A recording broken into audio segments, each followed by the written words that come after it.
You don't value yourself. You pity yourself. You feel bad for yourself. You feel like, oh, but I went through so much. I had childhood trauma. So, just because you had trauma doesn't mean that you get the easy way out. Doesn't mean you can be comfortable. Hello, I'm just Linda, and welcome back to my channel. Today, I'm going to be trying to help you find your value, because it is very hard, I know, because there's all these limiting factors. My environment is making me this way, so that I can't value myself. The people around me are constantly shaming me, constantly putting me down. I can't flourish, all that, which I can help you with that, don't worry. Here's what I would do. So back in like 2020, right? You remember that era where we were in quarantine, everything was kind of like closed. Restaurants were closed, public places were closed. The only thing you could do was stay inside.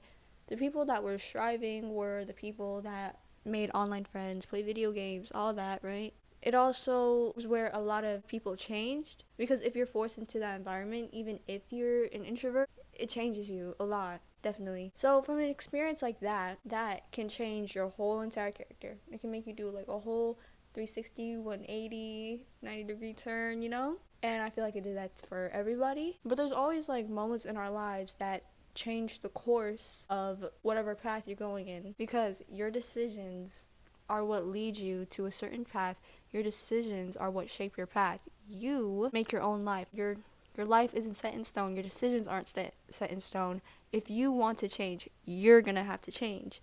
And if you want to learn how to value yourself, you're gonna have to make that change to value yourself. See, learning to love yourself, learning confidence, all that, it sounds easy. It really does, doesn't it? It sounds like such an easy thing, but it's not. It's hard, because you can literally be the most insecure, the most hateful person ever that's judging people, talking about people, even if it's in their head. Like, oh my gosh, why'd she do that? Why's she wearing that? It doesn't look good. Like, negativity, throw that out. Throw negativity out. It has nowhere to be here, okay? When you're at such a low state of mind, that is what decides whether your self-esteem is low or your self-esteem is high. Because if you value yourself so low, if you don't value yourself enough to say, oh yeah, I'm going to put myself first.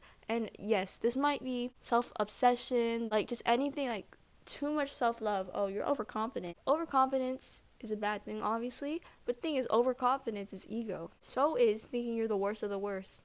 That's ego. Nobody likes ego. So, what I'm saying is, don't try and think you're the worst of the worst, because what made you think that? Why do you think you're the worst of the worst? Because let's be honest here, you're not. There are people that are in worse situations than you, but flourish way more than you. They've accomplished way more than you, and you're just sitting on your ass doing absolutely nothing. You're not going for any of your passions, you're not going for any of your dreams, but there's literally people that were born with less of you, that were born with less stuff, and less resources as you, but they still made it work. They still got that dream job. They still got that dream house. If someone else has done it, then you can do it. And I would say this for self-value. See, this might seem harsh or whatever, but it's true. This goes back to expectations. If you expect something to be done for you, or if you think you deserve a certain thing, you don't deserve it. You know why? Because you don't have it. If you don't have the thing you think you deserve, then you don't deserve it, because you would have had it by now. You think you deserve a relationship. Don't you think you would have already had one? Let's be honest here. Self-perception and self-value are basically the same thing, because if you don't have a good self-perception of yourself and you don't value yourself at all, then you're not important. This is completely different from people pleasing, okay? People pleasing is putting other people above you and thinking you're so low. You're there to help people constantly. You're constantly drained. Like, come on. And you might be like, why should I listen to this girl? Why should I listen to this advice? This has no effect on my life. You have to start from somewhere, obviously. And I would say start with valuing yourself, because when you start valuing yourself, your self-perception shapes you as a person. And if you have a bad self-perception of yourself and you let others speak their opinion on you and say stuff about you, maybe just surround yourself with different people. If you don't value yourself at all, and you think you're scum, you think you're at rock bottom, then you can do anything. Because if you're at rock bottom, You can literally do anything and you won't lose anything else. But if you're like at rock bottom and you're like, oh my gosh, I want to die. Because rock bottom is when you have nothing, right? So I would say use that to your advantage, because when you're at rock bottom, you have nothing to lose. And having nothing to lose is a scary thing for people. Because if you have a family, if you have friends, it can be used against you. If you have property, if you don't pay someone back, if you have debt, if you owe stuff, you can go haywire. Since you have nothing to lose, you've lost it all. You have nothing. The most dangerous person you could ever meet is someone that has nothing to lose and will do anything to get to their goal, to get what they want. That's a scary person. And that's for like most murderers and stuff, because most of the time murderers, they don't have anything to lose. So they start killing people. Same thing for you. If you have nothing to lose, or if you think you have something to lose, but you really don't, try it. Just try it. Do you think that other people will care that you're trying to become an influencer? Do you really think anybody would care if you tried doing music or something? No. People don't care that much. And you think people care. They don't. Even your family, even your siblings, even your friends, like, sure, they might make fun of you or something, but like, come on. They don't care that much about your life. And if they do, then they're basically borderline obsessed with you. How do you build self-esteem? How do you build your self-value? How do you become so high up in the clouds? How do you literally not care about anybody else's opinion but yours? The feeling of not caring about other people's feelings and of not caring about other people's feelings in other people's eyes never disappears. I'll tell you that right now. It never disappears. It lessens over time. It just lessens and it becomes low. Like, almost like you can't feel it. You'll feel it if you're in certain situations. So from my perspective, just do whatever the fuck you want. Do it. There's no point in waiting. Because you're going to regret not doing the thing. You're not going to regret doing it. You're going to regret not doing it. Because, hey, it's a good story. But to build self-esteem, to build a good foundation, you have to collect evidence to make sure that foundation never shakes, never breaks down, or whatever. Get evidence. Collect evidence to be confident.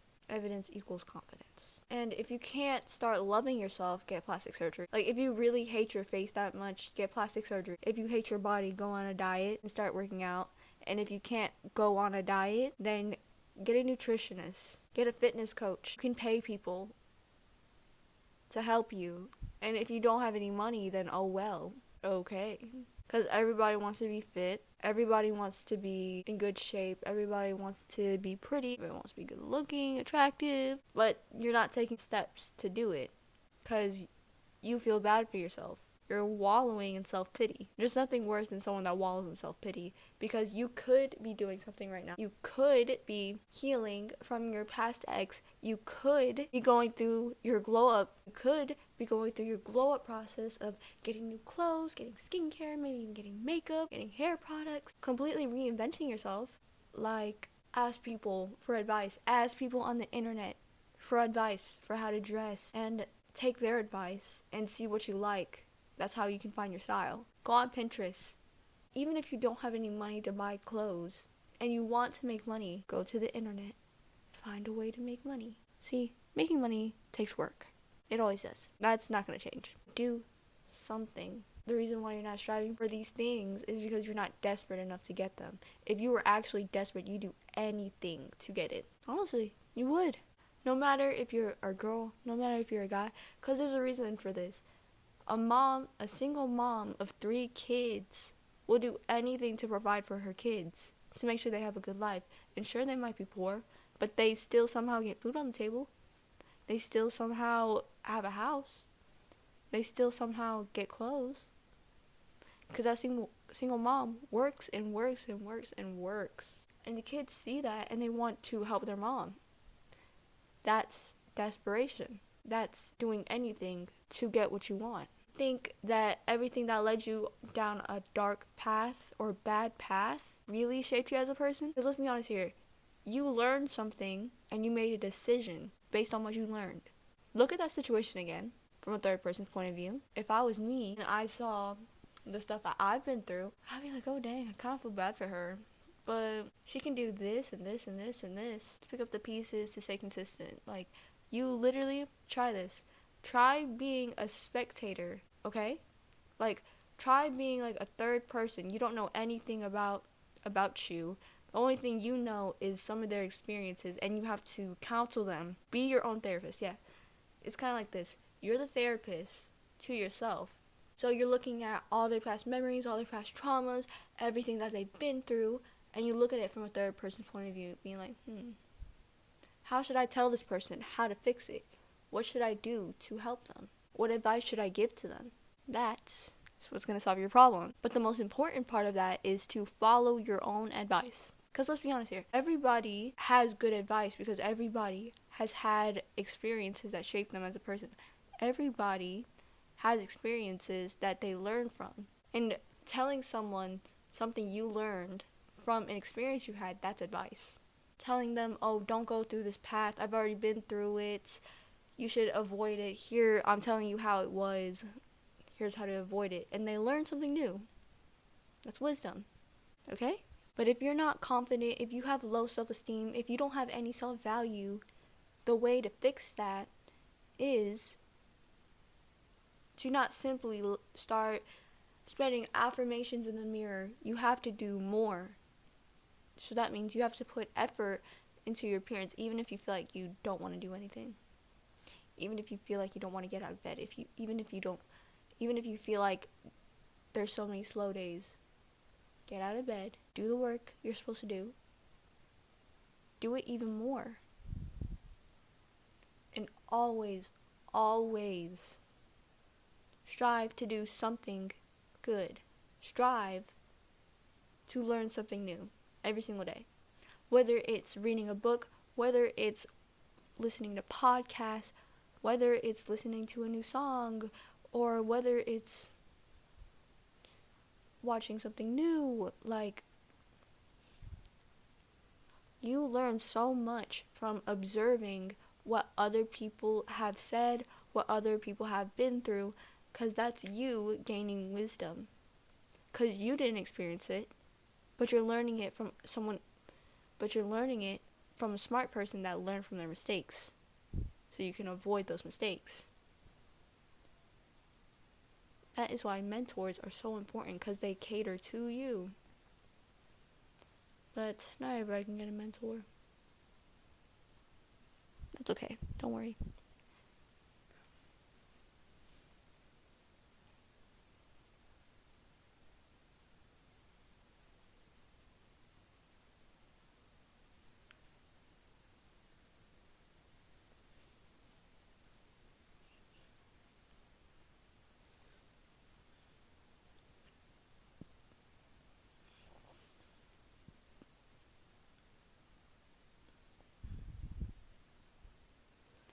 See, when you have a negative self-perception, that even gets into your physical state. That can make you sick. That can deteriorate your physical body, okay? Because you will get sick if you're stressed, right? I mean, like, there's correlation studies. There's studies on this, okay, case studies on whether or not stress leads to physical illness. And it does prove that if it's not these factors, then it's stress that's making you sick. It's stress that's giving you your cold. It's stress that's making you lie in your bed and do absolutely nothing. Same thing with self-perception. If you think you're ugly, then you're gonna be ugly to yourself, to other people. Like, if you think you're a happy person, then you're a happy person. People think you're happy. So really, just think about your situation in a completely different way. Think about it from a third person's point of view. Because if you don't value yourself, then at least someone else can find something that's valuable about you that you couldn't see at first. That's why you have to take a step back and look at the type of person you actually are. That's a journal prompt too, by the way. If you were to look at yourself at a third person's point of view, what type of person would you be? Okay, and that is the end of today's video. Thank you so much for watching. Make sure to like, subscribe, comment, all that. And I'll see you in the next one. Bye-bye.